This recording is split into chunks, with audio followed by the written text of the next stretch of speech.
Welcome, everybody. I'm going to explain on behalf of myself and Crossbody Unity that I never go looking for anything. I've just gone because the Lord called me to study the body at age 24, before all this charismatica and TV started, basically. And I'd had a happy, natural upbringing. Things were very calm and peaceful. I'd always worked with pastors and leaders getting along in the areas, and worked cross-racially. My parents were not bigots either, and it was just just being a Christian, responsible to do your job and pray and seek the Lord and His will and have a family. During the time that I was being sent out to study, I'd never been around Pentecost, charismatic, it was new, so I ended up in the majority being led around the United States to fountainheads such as Word of Faith Tulsa, in Oklahoma. I've been up to Missouri and Pennsylvania, but also is in Virginia, all parts of that, Dallas 15 years, Florida many times around the area, and the Panhandle as well as the central Tampa area. I even guest spoke in North and South Carolina. Different things went on through the many years, but it was studying outpourings, and at times many things came to my area to enrich, like revivals and special speakers, usually the signs and wonders kinds, which I'm for, but I just didn't see what I see now.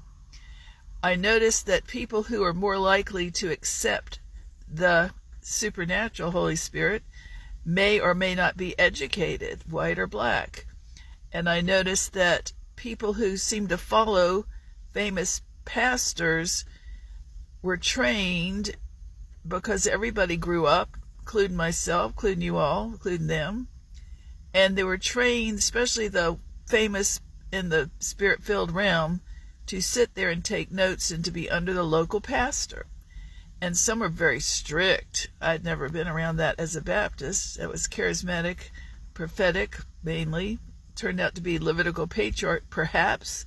But the teaching of the day was everybody was getting a crowd. I've thought of this, people didn't know they'd have giant mega crowds. We didn't know we'd have all this stuff with TV, media, the world, the flesh, the devil, and racism, and all this stuff. So in hindsight, I could say, well, God gave grace at that time for success, for teaching, for big and mega and all the media that we have. And then the training also brought in winds of doctrine. The winds of doctrine are the ones that grew tougher and harder and more occult as the showbiz increased. The showbiz effect in ministry down in the grassroots. And grassroots has been my turf. Not to be up at the mega tops surrounded by handlers and bodyguards and all that. Even though I've been around it so much, especially Dallas, that nothing bothers me. Nothing wrong with it.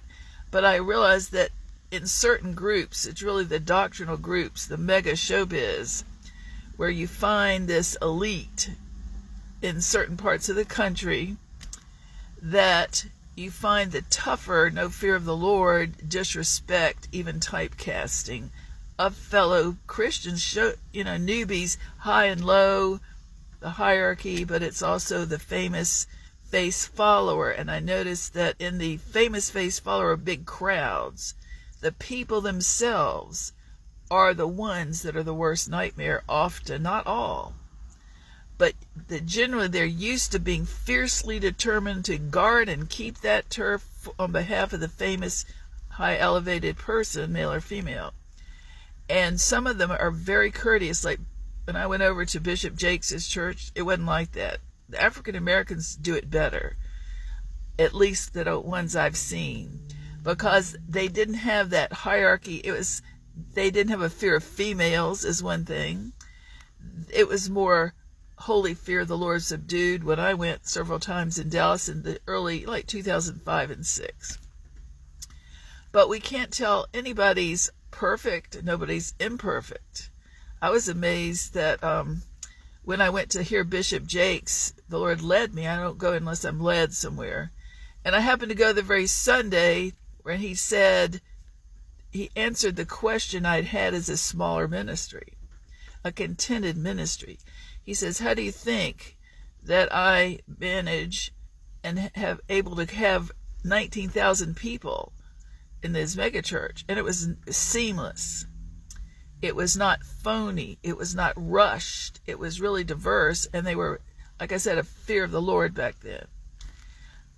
So my ears perked up because I said, that's what I wonder. How can you keep the family feel? How can you keep a general, nice quality in the giant people without making a hierarchy or a coral reef of a bureaucracy, which I'd come in contact in Dallas. So I went there. I didn't feel any typecasting. I didn't feel any racial bias. It was warm. And he said, Bishop Jake said that Sunday, he said, how do you think that I can manage 19,000 people? He said, I go to the Lord and I have to get the revealed hierarchy, the revealed order, departments, and then later, through the years, when it expands or changes, I have to go again and tweak it. And I thought, that's it. It's got to be from a relationship with God first, the first love lampstand. Hearing God, being sensitive to the Lord, never getting arrived, never getting hard or compassion fatigued. That's what I feel that the charismatics that have been the roughest are indifferent or using more control or typecasting, witch-watching, occult.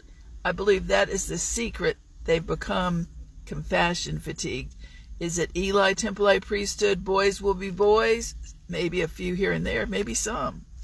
Is it just Demas, in it for the money? Let's keep them coming, let's move them in, move them out. I don't know, but it's got a trace of that money, if it's a system. Are all of them like that? No. It depends upon the fruit, and I'm not naming the people.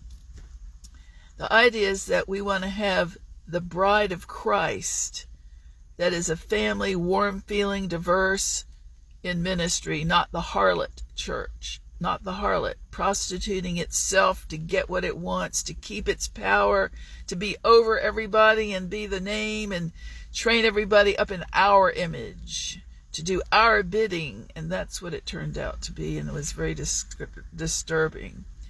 So I believe that micromanaging is part of the first sign that they are scared of people taking their turf, their money, their people. I believe it's a sign of lack of love, but ambition, maybe Python, constriction to control, and Leviathan, pride. Those are the three the Lord put on my heart, really.